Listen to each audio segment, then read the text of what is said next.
Hello guys. Today we are gonna solve the problem named age in days.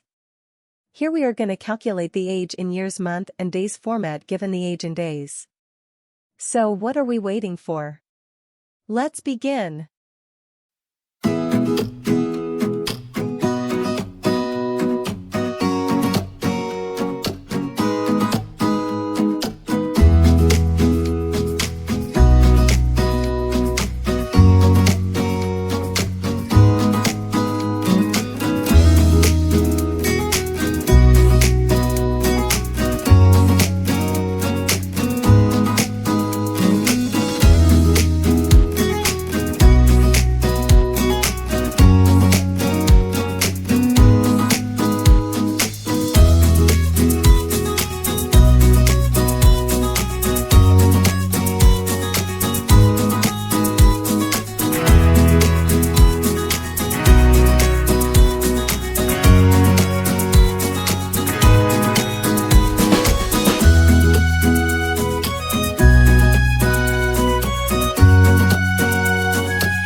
We have solved the problem.